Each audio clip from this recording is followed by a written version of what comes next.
అస్మద్గురుభ్యో నమః. భాగవతోత్తములందరికీ నా దాసోహములు.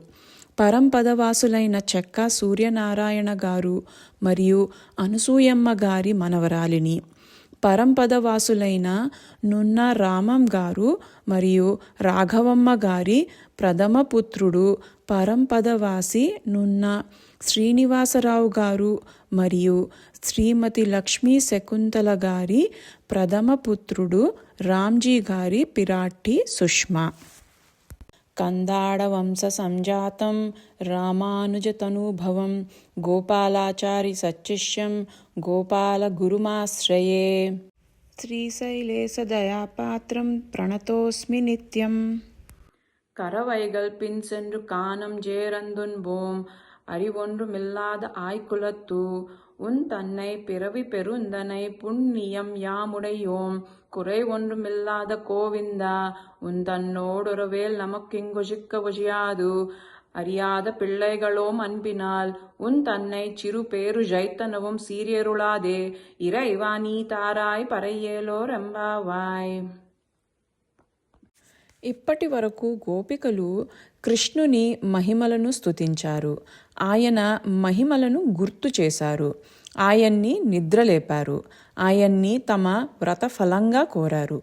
ఇప్పుడు ఈ పాసురంలో నిజమైన భక్తుని లక్షణాల గురించి తెలుసుకుందాం.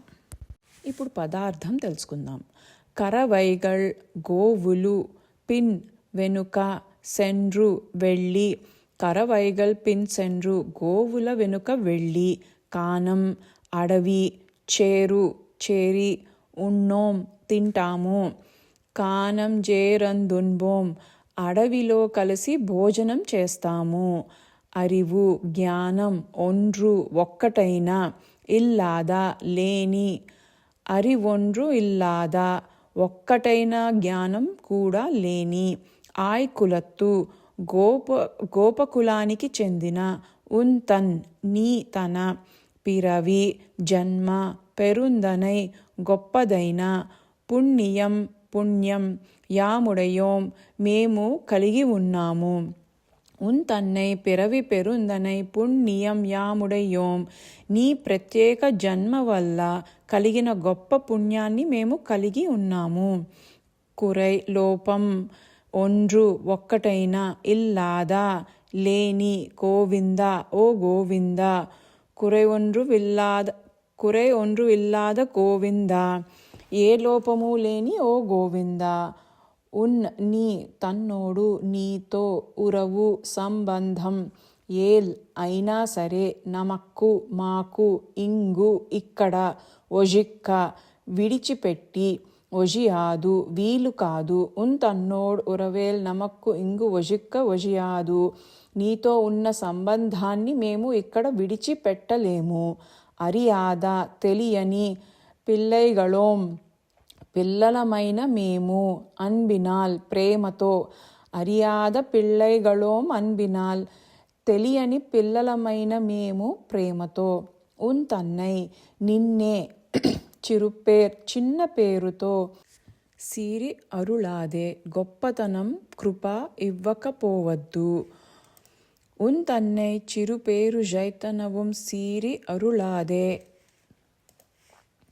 నిన్ను చిన్న పేరుతో పిలిచినా కూడా కృపను నిరాకరించవద్దు. ఇరైవా ఓ ప్రభువా నీ తారాయ్ నీవే దయచేసి ఇవ్వు. పరై వ్రతఫలంగా లభించే వరం లేదా ఆనంద సూచకం అయిన డోలు. ఏలోర్ అందరూ. ఎం పావై మా పావై వ్రతమా. ఇరైవా నీ తారాయ్ పరయేలో రెంబావాయ్ ఓ ప్రభు అందరికీ పరైను ఇవ్వు మా పావై వ్రతమా. ఈ పాసురంలో గోపికలు భగవంతుడి ముందు తమను తాము ఇలా పరిచయం చేసుకుంటారు. మేము గోవుల వెనుక నడిచే సాధారణ గోపికలం. మాకు పెద్ద జ్ఞానం లేదు. మాకు ఎలాంటి గొప్ప అర్హతలు లేవు. మేము సంపద, సుఖం, స్వర్గం ఇవేమీ కోరట్లేదు. మేము కోరేది మీ కృప మాత్రమే. ఈ పాసురం మనకు ఎలా ఉండాలో నేర్పిస్తుంది. అంటే భగవంతుడి ముందు వినయం, అహంకారం లేని మనసు, ఫలితం ఆశించని భక్తి, సంపూర్ణ శరణాగతి ఉండాలి. ఈ పాసురం ద్వారా గోపికల యొక్క నిరుపాధిక భక్తి, అహంకార రహిత్యం మరియు పూర్ణ శరణాగతి చాలా స్పష్టంగా వ్యక్తమవుతాయి. నిరుపాధిక భక్తి అంటే ఏ షరతులు లేకుండా భగవంతుడిని ప్రేమించటం, ఏ ఫలితం ఆశించకుండా, ఏ లాభం కోసమూ కాకుండా భగవంతుడు ఉన్నాడు కాబట్టి ప్రేమించటం, ఇదే నిరుపాధిక భక్తి. ఫర్ ఎగ్జాంపుల్, తల్లి పిల్లవాడిని ప్రేమిస్తుంది, కానీ పిల్లవాడు గొప్పగా ఉండాలనే ఆశతో కాదు, రేపు ఏదైనా తిరిగి ఇస్తాడనే అంచనాతో కూడా కాదు. అన్కండిషనల్ లవ్ అంటాం కదా, అలాగే ఇది అన్కండిషనల్ డివోషన్ అన్నమాట. భగవంతుడిపై ఉండే ప్రేమ నిరుపాధిక భక్తి అన్నమాట. ఈ పాసురంలో గోపికలు సంపద, సుఖం, స్వర్గం ఇలాంటివేమీ అడగటం లేదు. వారు కోరుకునేది పెరుమాళ్ల మీద సేవ మాత్రమే. రెండవది అహంకార రహిత్యం, అంటే నేను అనే భావాన్ని వదిలేయడం. నేను చేశాను, నాకు తెలుసు, నాకు అర్హత ఉంది, ఇలాంటివి వదిలేయడం. అన్నీ ఆయనే, ఆయన కృపే అనే భావన ఉండాలి మనకి. పాసురంలో గోపికలు తమ జ్ఞానాన్ని చూపటం లేదు, తమ భక్తిని గొప్పగా చెప్పుకోవడం లేదు. ఇది అహంకారాన్ని పూర్తిగా వదిలేయడం అన్నమాట. ఇక్కడ సందేశం ఏంటంటే, భగవంతుడి ముందు మన గొప్పతనమే మనకు అడ్డంకి అవుతుంది అని అలా ఉండకూడదు అని చెప్తున్నారు. మూడవది పూర్ణ శరణాగతి, అంటే మన బాధ్యతను పూర్తిగా భగవంతుడికి అప్పగించటం.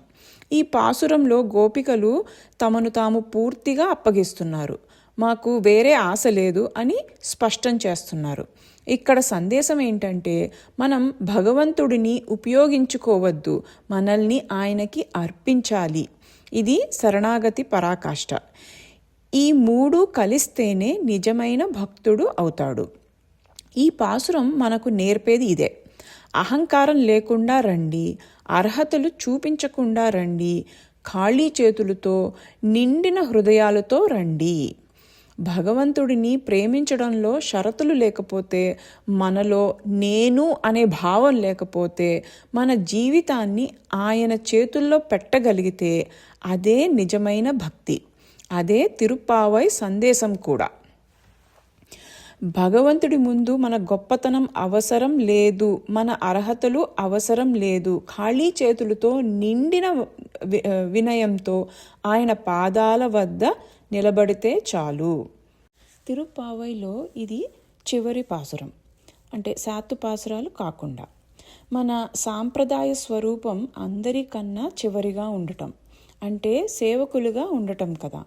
యాదృచ్ఛికంగా నాకు ఈ చివరి పాసురం 28వ పాసురం వచ్చింది. ఇవాల్టి పాసురానికి స్పెషాలిటీ ఏంటంటే, ఇది మన అర్హతకి పరీక్ష అని పెద్దలు అంటారు. ఈ గ్రూప్లోని పెద్దవాళ్ళందరికీ నా దాసోహం. తప్పులు ఏమైనా ఉంటే మన్నించండి.